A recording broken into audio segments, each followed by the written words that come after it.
ESP, European School of Business. როდესაც ფსიქოლოგიურ ასპექტში მენეჯმენტს განვიხილავთ, აქ შემდეგი პრინციპით უნდა ვიხემძღვანელოთ მენეჯმენტის ფუნქციებში და ძირითადად 5 ფუნქციაა გავრცელებული დღევანდელ ესე ვთქვათ მენეჯმენტის თეორიაში. ჩვენ შემოგვაქვს ფსიქოლოგიური ტექნიკები, რომელიც ამ ფუნქციების შესრულებას აადვილებს. და რა არის ხო ეს ფუნქციები არის პირველ რიგში დაგეგმვა, კოორდინირება, ორგანიზება, მოტივირება და კონტროლი. მოდი დავიწყოთ დაგეგმვით. რა არის დაგეგმვა? დაგეგმვა ეს არის განსაზღვროთ პირველ რიგში კომპანიის იდეალური ხატი. თვით მენეჯმენტზე თუ ვსაუბრობთ, ეს არის განსაზღვროთ იდეალური მე. ანუ როგორი მინდა რომ ვიყო, როგორი მინდა რომ გავხდე, როგორი მინდა რომ იყოს ჩემი კომპანია, რა მიზნები მომოძრავებს. ყველაზე მნიშვნელოვანი აქ რაც უნდა გაითვალისწინოს მენეჯერმა, ეს არის რომ მიზნები დაიყვანოს რაც შეიძლება ესე ვთქვათ სიღრმემდე. ანუ მიზნების საფუძველში ჩავიდეს. აი ძალიან ხშირად კომპანიები ამბობენ, რომ ჩვენი მიზანი არის მოგების მიღება. მოგება არასდროს არ არის ხოლმე სიღრმისეული მიზანი. მოგება არის ხოლმე და ზოგადად ფული არის ხოლმე რაღაცის მიღწევის საშუალება. და მიზანის სინამდვილეში არის ხოლმე სხვა რაღაცა.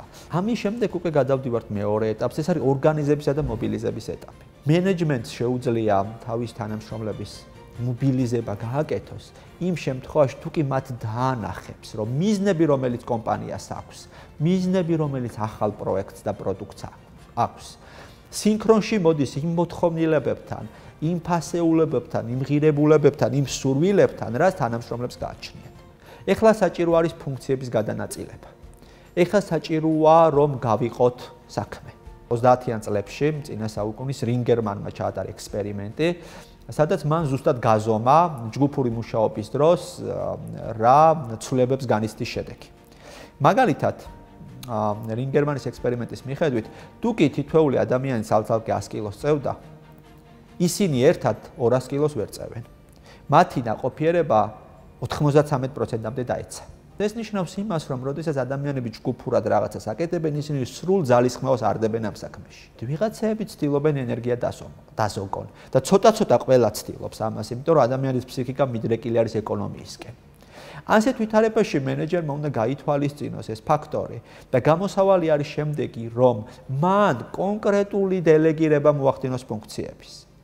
რომ სამუშაო არ იყოს მთლიანად ჯგუფური, ცხადი არის ინდივიდუალური, მაგრამ რაღაცა შეწონილი მექანიზმი შემოიტანოს, სადაც თითოეულმა ადამიანმა იცის, რას აკეთებს და როგორ განისაზღვრება მასი გაკეთებული საქმე ინდივიდუალურად და თითოეულმა ასევე იცის, რა როლი შეაქვს მას ჯგუფის საქმიანობაში. შემდეგ მივდივართ უკვე мотивაციასთან. საჭირო არის, რომ თითოეულ თანამშრომელმა ენერგია ამ საქმის კეთების შეინარჩუნოს სტაბილურად.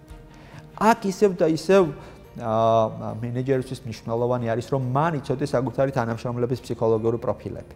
ანუ მან იცოდეს საკუთარი თანამშრომლის ინდივიდუალური мотивაციები და მან იცოდეს საკუთარი თანამშრომლის შინაგანი დრაივები.